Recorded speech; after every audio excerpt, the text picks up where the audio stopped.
வெண்முரசு. இமைக்கணம் 44. வாசிப்பது சந்தீப்.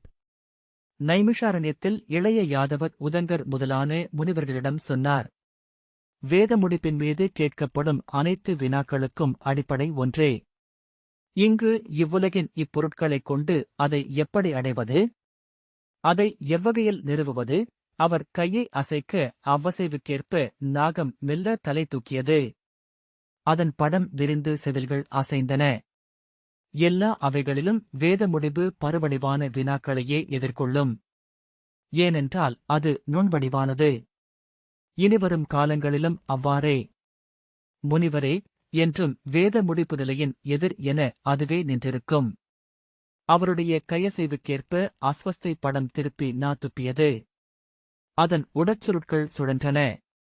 அதற்குள் ஒன்றுள் ஒன்றென அமைந்த 6 நாகங்களும் ஒன்றுக்கொன்று எதிர் திசையில் சுழன்று கொண்டிருந்தன.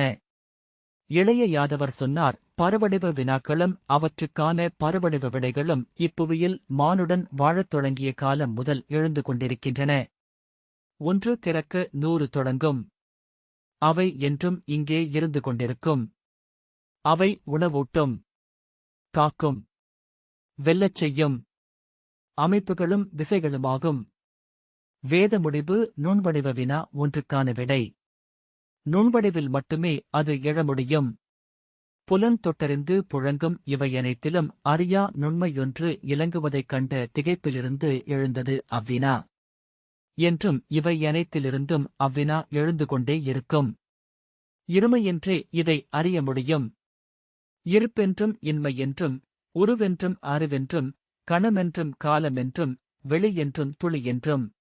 ஆனால் இருமையற்ற நிலையிலிருந்தே அவை தொடங்குகின்றன என்று உணர்கின்றனர் அறிவர். இருமையை கடக்காமல் இவையனைத்திற்கும் முதலிறுதியே சென்றடையவியலாது. அந்த முரணிலிருந்தே இவ்வினாக்கள் எழுகின்றன.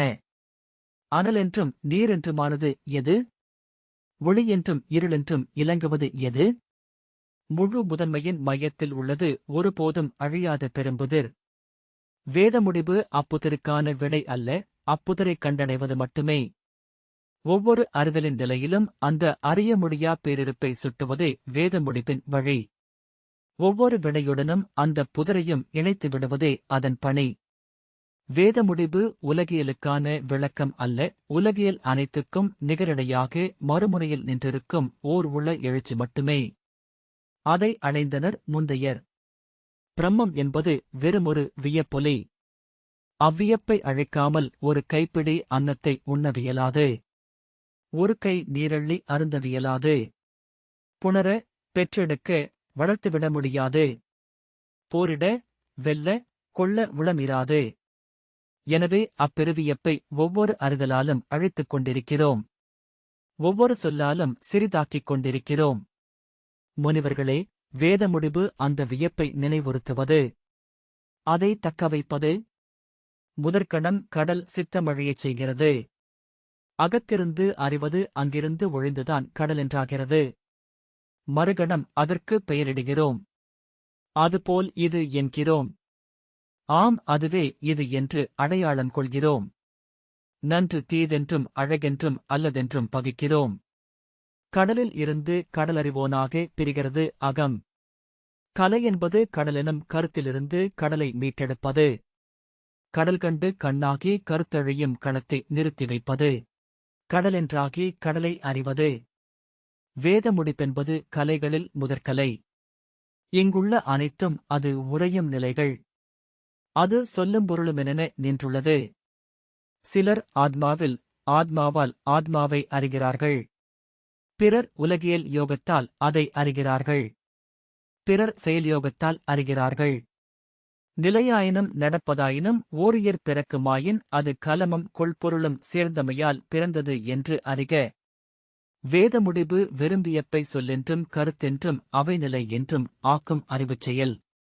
பகுத்தறிந்து வரையறுத்து அறிவன அனைத்துக்கும் எதிர்நிலை. நிலைமயக்கி புறமழித்து இருமை விலக்கி இன்மை வரை சென்று நின்று தன்னை நிறுவுவது. அவைகள் அனைத்திலும் அறிக, அறிதலைத் துறந்து மேலும் தெளிக என்றே அது அறைகூவும். யானையை பெரிதென்றும் கரியதென்றும் கொம்பென்றும் துதிக்கை என்றும் இறப்பென்றும் காண்பவர் அதை அச்சமென்றே அறிவர். யானையை விலங்கென்று காண்பவனே அதை ஆள்கிறான். காடென்று காண்பவன் அதற்கு நோய் நீக்குகிறான். பாறை என்றும் முகிலென்றும் அதை காண்பவன் அதை சொல்லில் நிறுத்தும் கவிஞனாகிறான். துதிக்கை வண்டும் யானையும் ஒன்றென்று உணர்ந்தவனே முற்றிலும் அச்சம் ஒழித்து யானையை அறிபவன். மண், வான், வயிறு என அனைத்து கருக்களிலும் பிறக்கும் வடிவங்களனைத்திற்கும் அந்த முழுமுதன்மையே அடிநிலை. அது விதை. அது தந்தை. முளைத்துப் பெருகிய அனைத்தும் அதுவே. ஒன்றென்று அறிந்தவன் பலவென்றானவற்றின் நிலைகளை அறிந்தவன். இங்குள்ள அனைத்தும் தங்கள் இயல்புகளின் பருவழிப்பாடுகள். இயல்புகளன்றி இயற்றுவதென வேறில்லை. மூன்றெனப் பிரிந்து ஒன்று பிறிதை இயக்கி இங்கே இலங்குகின்றன பொருட்கள். இயல்பென நின்றதை அறியாமல் பொருட்களை அறிவது இயலாது. இயல்புகள் பொருளென்றாகும் விந்தையிலிருந்து எழுவதே வேத முடிவு நோக்கி செல்லும் வினா. விளங்கும் அனைத்துக்கும் விளங்கா நிலையென்று நிற்பதை அறிந்தமைந்தோன் வீடு பெற்றவன். மேழி பிடிக்கும் ஆயிரவருக்கு கோள் சூழ்ந்து குறிசொல்ல ஒருவன் போதும். நோய் கொண்டோர் ஆயிரவருக்கு நோய் முதல் நாடுவோன் ஒருவன் போதும். இருமையிலுழலும் பல்லாயிரம் மானுடர் பொருட்டு ஒருவன் ஒருமையிலமர்ந்தால் போதும். விடுதலை பெற்றோன் என்பதசை கூடென்று எழுந்த இறைச்சிலை. பித்தனுக்கும் மெய்யனுக்கும் பேசுநிலை ஒன்று. விழிகள் வேறு வேறு. மெய்யிலமைந்தோன் துயரற்றவன். காண்கையிலும் காணாதமைந்தவன். அறிந்திருந்தாலும் கனிந்தவன். முனிவரே, அனைத்தையும் பொறுத்தருள்வாள் அன்னை. மானுட குலம் அனைத்தையும் பொறுத்தருள மானுடர் சிலர் என்றுமிருந்தாக வேண்டும். அனைத்தையும் புறக்கணித்தான் போலே இருப்பான். இயல்நிலைகளால் சலிப்படையான். இயல்புகளின் மாறாச்சூழல் இது என்றெண்ணி தன்னுள் அசைவற்று நிற்பான். துன்பத்தையும் இன்பத்தையும் நிகராகக் கொண்டோன் தன்னிலையில் அமைவான். ஓட்டையும் கல்லையும் பொன்னையும் நிகராகக் காண்பான். இனியவரிடத்தும் இன்னாதாரிடத்தும் நிகராக நடப்பான். இகழ்ச்சியையும் புகழ்ச்சியையும் ஒன்றெனக் கணிப்பான். மதிப்பையும் சிறுமையையும் இணை எனக் கருதுவான். நண்பரிடத்தும் பகைவனிடத்தும் நடுநிலைமை பூணுவான். விளைவுதரும் எல்லா செயல்களையும் துறப்பான். அவனே இயல்புகளைக் கடந்தவனென்று சொல்லப்படுகிறான். அவன் மானுடரிடத்தில் எழுந்து பிரம்மத்தின் முழுமையை சென்றடைந்தவன். 1000 முறை எம்பி ஒரு முறையே தொடுகிறது மானுடம். மாவீரர், பேரறிஞர், மாகவிஞர், அருங்கலைஞர் பல்லாயிரம் மானுடரின் விழைவின் நிறைவேற்றங்கள். அவர்கள் முடிவிலாதெழுக. அறிபடு பொருட்களனைத்தும் எல்லைக்குட்பட்டவை. அறிபவன் தன் எல்லைக்குள் நிற்பவன். ஆகவே எல்லைக்குட்பட்ட அறிவையே இங்கு மானுடர் அறிய முடியும். எல்லைக்குட்பட்ட அனைத்தும் எல்லையின்மையில் அமைந்துள்ளன. எல்லையின்மையால் வேலையிடப்பட்டவையே வடிவங்களனைத்தும். எல்லை கடந்து சென்று எல்லையின்மையை அறிந்தமைதலே வேத முடிவு. அறிவென அதைக் கொண்டவர் அதன் எல்லையின்மை கண்டு அஞ்சி எல்லைக்குள் வந்து ஒடுங்கிக் கொள்கிறார். வாழ்வென அதைக் கொண்டவர் ஒவ்வொரு கணத்திலும் அதன் முடிவிலா திகழ்தலை உணர்ந்து ஆமென்று அமர்ந்திருக்கிறார். சிற்றுண்மை எனக் கொள்பவை அனைத்தும் எத்தனை சிறியோருக்கும் ஏதோ ஒரு கணத்திலேனும் பேரொரு காட்டி பதறச் செய்யும் என்று அறிக. முடிவிலே திறந்து கொள்ளாத தருணமேதும் இங்கில்லை. அதில் முட்டி பதைக்காமல் எவரும் வாழ்ந்தமைவதில்லை. முடிவிலே எழுந்த கணமே சிற்றுண்மைகள் பேருண்மைகள் என்றாகிவிடுகின்றன. அது வானில் வேர்களும் மண்ணில் கிளைகளும் கொண்ட மரம். இலைகளும் தளிர்களும் மலர்களும் கனிகளும் என இங்கு தழைக்கிறது. அதன் விதைகள் வானில் விதைக்கப்படுகின்றன. அதன் சாரென ஓடுவது வானின் ஊற்று. இங்கு ஒவ்வொரு இலையிலும் மலரிலும் சரிகிலும் வானம் உள்ளது. இளைய யாதவரின் கையசைவுக்கு ஏற்ப படமசைத்துக் கொண்டிருந்த நாகம் மெல்ல தலையை தரையில் வைத்தது. அதன் தலை நீண்டு சென்று துடிக்கும் வாலை நோக்கியது. வாய்திறந்து அது தன்னைதான் விழுங்கத் தொடங்கியது. முனிவர்கள் அதை நோக்கி நின்றிருந்தனர். இறுகிச் சுழியென்றாகி அதிர்ந்து கொண்டிருந்த நாகத்தை நோக்கி திகைத்து அமர்ந்திருந்த உதங்கரிடம் இளைய யாதவர் புன்னகையுடன் சொன்னார், இங்கு வெறுமனே பிறந்து உண்டு உறங்கி ஈன்று வளர்த்து வென்று கொண்டு கொடுத்து வாழ்வதற்கும் பேருண்மைகள் தேவையாகின்றன உதங்கரே. உதங்கர் அவரை வெறுமை நிறைந்த விழிகளால் நோக்கினார். முன்பொரு முறை நாம் சந்தித்தோம். அன்று நீங்கள் சர்மாவதியின் கரையில் தூமவனம் என்னும் காட்டில் தவச்சாலை அமைத்திருந்தீர்கள். நான் அவந்தியிலிருந்து அவ்வழியே துவாரகைக்குச் சென்றபோது என்னைக் கண்ட குடிலில் இருந்து கைகளை விரித்தபடி ஓடி வந்தீர்கள். யாதவரே, இவ்வழி வருவீர்கள் என எண்ணவுமில்லை. என் பெரும்பேறு என்று கூவினீர்கள் என்றார் இளைய யாதவர். ஆம் என்றார் உதங்கர். நினைவு கூர்கிறேன். அன்று நீங்கள் களைத்திருந்தீர்கள். உடன் எவருமில்லாது தனித்திருந்தீர்கள். இளைய யாதவர் சொன்னார். என்னை உங்கள் குடிலுக்கு அழைத்துச் சென்றீர்கள். தேனும் கனியும் தந்து புரந்தீர்கள். பின்னர் என்னருகே அமர்ந்து, சொல்க யாதவரே, அஸ்தனபுரியும் இந்திரபிரஸ்தமும் எப்படி உள்ளன? துரியோதனனும் யுதிஷ்டிரனும் நலமா? உங்கள் தோழர் அர்ஜுனன் ஏன் உடன் வரவில்லை? துவாரகையில் உங்கள் மைந்தர்கள் மகிழ்ந்திருக்கிறார்களா என்று கேட்டீர்கள். நான் 20 ஆண்டுகளாக இக்காட்டில் தவம் செய்கிறேன். அங்கே நிகழ்வதென்ன என்று சொல்லும் எவரும் இங்கு வருவதுமில்லை என்றீர்கள்.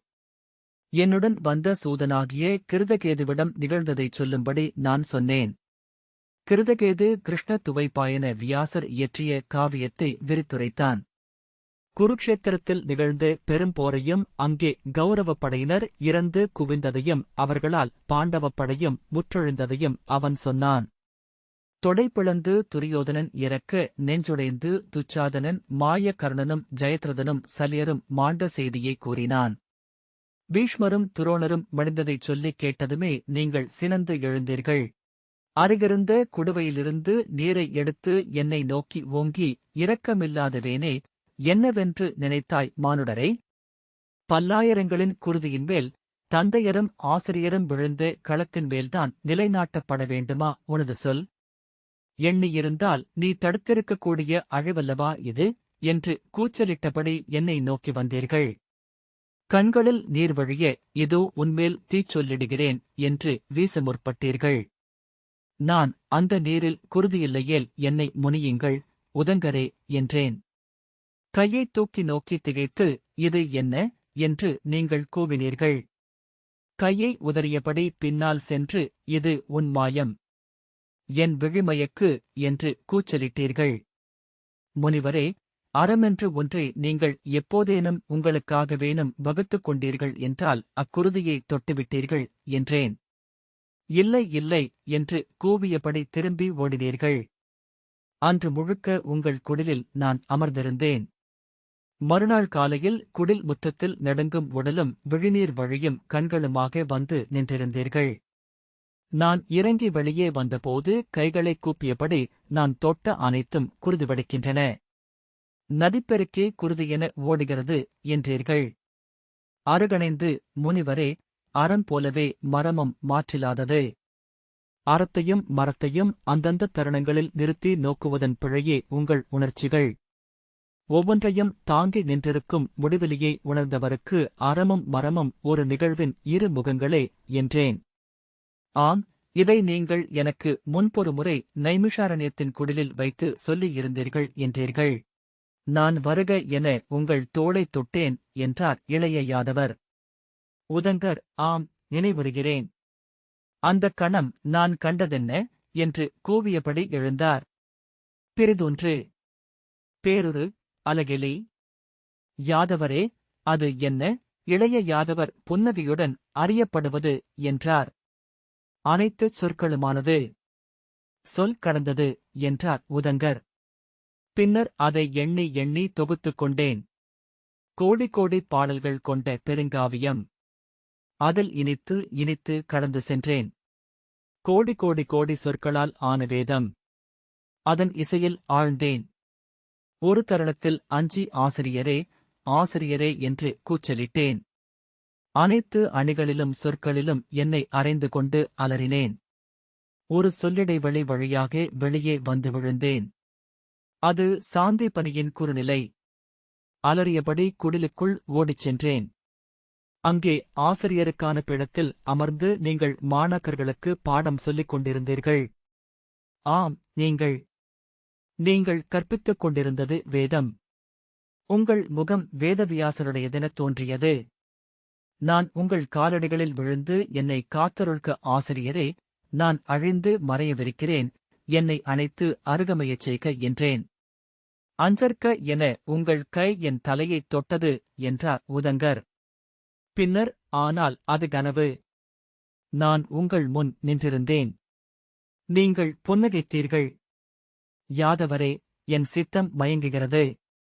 என்னுடன் இருங்கள் என்றேன். ஆம் என்றீர்கள். அனைத்து பாலையிலும் நீரென வருக ஆசிரியரே என உங்கள் கைகளை பற்றிக் கொண்டேன். ஆம் என்று என்னை அழைத்துக் கொண்டீர்கள் என்றார். இளைய யாதவர், பிறகொருமுறை நான் உங்களுக்கு நீருடன் வந்தேன். துவாரகையின் பாதையில் பெரும்பாலை நிலத்தில் நீங்கள் தனித்து வழுத வறிய போது என்றார். உதங்கர் திகைப்புடன் நோக்கிக் கொண்டு அமர்ந்திருந்தார். அவர் இளைய யாதவரிடம் உரையாடவில்லை. அவ்விழிகளினூடாக எண்ணங்கள் தன்னுள் புகுகின்றன என மயங்கினார். கணிக்குந்தோறும் திசைகள் மயங்க, செல்லுந்தோறும் பாதைகள் பின்னி விரிய, கூவிய குரல் முடிவிலா விரிவில் ஓசையின்மை என்றாக சென்று கொண்டிருந்தீர்கள். எங்கும் ஒரு இலைநிழல் கூட இல்லை. வெய்யோன் விரிந்த மணல் வழியில் அனலெழுந்தது. விடாய் கொண்டு நானீட்டி முதுகு வளைய விழுந்தும் எழுந்தும் சென்றீர்கள். நீர் நீர் என உங்கள் உள்ளம் ஓலமிட்டது. உதடுகள் உலர்ந்து ஒட்டியிருந்தன. வானமே அழிகொள்க, மண்ணே கனிவு கூர்க, நான் இறந்து கொண்டிருக்கிறேன் என்று அரற்றினீர்கள். கால் தளர்ந்து விழுந்து எழ முடியாமலான போது என் சொற்கொடையை நினைவு கூர்ந்தீர்கள். யாதவரே, நீரென்று வருக என்று கூவினீர்கள். அப்போது கானல் அலைந்த பாலை விரிவின் தொலைவான் கோட்டில் ஒரு நெடுநிழலசைவை கண்டீர்கள். அணுகி வந்தவன் ஒரு பாலை வேடன். அவனைச் சூழ்ந்து வந்தன 8 வேட்டை நாய்கள். அவன் உங்களை அணுகி குனிந்து நோக்கினான். அவன் வியர்வைச் சொட்டுகள் உங்கள் நெற்றிமேல் விழுந்தன. இமைகள் அதிர, விழிநீர் கசிய மேலே நோக்கினீர்கள். உங்கள் நாவை நோக்கிய பின் அவன் தன் மாட்டுத்தோல் நீர்ப்பையை எடுத்தான். வேட்டைக் குருதியும் சேரும் கலந்த நீர் அதற்குள் இருந்தது. அதை உங்கள் நாவுக்கு அவன் சரித்தான். ஒரு கையை ஊன்றி ஒரு கழித்து எழுந்து, விலகு, காட்டாளனே. உன் இழிநீருண்டு உயிர் வாழ விழையவில்லை நான் என்றீர்கள். அக்கணமே மயங்கிவிட்டீர்கள். அவன் சற்று நேரம் நோக்கி நின்றிருந்தான். பின்னர் தன் நாய்களிடம் சீழ்க்கையால் ஆணையிட்டான். அவை 8 திசைகளுக்கும் பாய்ந்தன. மிக அப்பால் துணைவருடன் சென்று கொண்டிருந்த வணிகனொருவனைச் சென்று கவ்வி குரைத்தது ஒரு நாய். அவன் அந்நாயின் அழைப்பை ஏற்று உங்களை அணுகி வந்தான். வேடன் உங்களை வணிகர் குழுவிடம் ஒப்படைத்துவிட்டு அகன்றான். அவனிடமிருந்து நீரை அருந்தி நீங்கள் உயிர் பிழைத்தீர்கள். அந்த நீர் தேனைவிட இனிமை கொண்டிருந்தது. ஒவ்வொரு துளியிலும் முழுதுடலும் தித்தித்தது. கண்விழித்ததும் அவ்வணிகனின் கைகளை பற்றிக் கொண்டு விழிநீர் வடித்தீர்கள். அக்குடுவையை வாங்கி அதிலிருந்த தெளிந்த நீரை துளித்துளியென அருந்தினீர்கள். ஒரு சொட்டு மணலில் உதிர்ந்தபோது உளம்பதறினீர்கள். தீர்ந்துவிடக்கூடாதென்று உடனே மூடிவிட்டீர்கள். அக்குடுவையை அசைத்து அசைத்து அவ்வொலியை இசை எனக் கேட்டு மகிழ்ந்தீர்கள். நீரின் 1000 பெயர்களை சொல்லிச் சொல்லி தெய்வமென வழுத்தினீர்கள். நீரை வழுத்தும் செய்யுட்களை நினைவு கூர்ந்து அரற்றிக் கொண்டீர்கள். பிறர் கொள்ளலாகாதென்று மார்புடன் தழுவிக்கொண்டு உறங்கினீர்கள். துயிலில் நீல நீர் பெருகிய ஏரியொன்றில் விழுந்து மூழ்கி எழுந்து திளைத்தீர்கள். பின்னர் அவ்வணிகக் குழுவுடன் இணைந்து துவாரகைக்கு என்னைக் காண வந்தீர்கள். என்னைக் கண்டதுமே பாய்ந்து வந்து கை நீட்டி, யாதவரே, நீர் சொன்ன சொல்லை காக்கவில்லை. என் பாலையில் நீருடன் வரவில்லை என்றீர்கள். உதங்கரே, இருமுறையும் நானே நீரை அனுப்பினேன். முதல் முறை 8 வசுக்களுடன் இந்திரன் வந்தான். அவன் கலத்தில் இருந்தது விண்ணின் அமுது. நீங்கள் அதை மறுதலித்தீர்கள். எனவே மறுமுறை சோமன் மதுவுடன் வந்தான். அதை அருந்தியே உயிர் கொண்டீர்கள் என்றேன். ஆம், அது சோம மதுவின் இனிமை என்றீர்கள். பின்னர் சினத்துடன் விழுதூக்கி, குருதியும் சேருமாகத்தான் அமுது எனக்கு அளிக்கப்பட வேண்டுமா என்று கேட்டீர்கள். அது விண்ணிலிருந்து வருவது என்றும் அவ்வாறே இருந்துள்ளது. மண்ணில் ஊறுவது சோமமே என்றேன். என்னை நோக்கிக் கொண்டு நின்றபோது உங்கள் விழிகள் ஒளிகொள்ள உதடுகள் நடுங்குவதைக் கண்டேன். அது பூமியுள் புகுந்து உயிர்களை தன் ஆற்றலால் தாங்குகிறது. சாரென்றாகி சோமமென ஊறி அனைத்து பசுமைகளையும் வளர்க்கிறது என்றேன். ஆம் என்று தலையசைத்தீர்கள். உதங்கர் விழித்துக் கொண்டு சுற்றி நின்றவர்களை பார்த்தார். அவர்கள் ஒவ்வொருவரும் விழித்துக் கொள்வதைக் கண்டபின் திடுக்கிட்டு நாகத்தை நோக்கினார். ஒரு சிறு நிழல் புள்ளியாக அது மண்ணில் பதிந்திருந்தது. நோக்க நோக்க சிறிதாகி மறைந்தது. குருதியையும் சேற்றையும் அருந்தும் பெருவிடாயை அடைவதே கற்றல் என்று உணர்ந்தேன் யாதவரே. விடை கொடுங்கள் என்று கைகூப்பியபடி எழுந்து கொண்டார். நன்று, தொடர்க என இளைய யாதவர் வாழ்த்தினார். முனிவர்கள் கைகூப்பி வணங்கி இளைய யாதவரிடம் விடை பெற்றனர். இந்த வாசிப்பை கேட்டதற்கு நன்றி.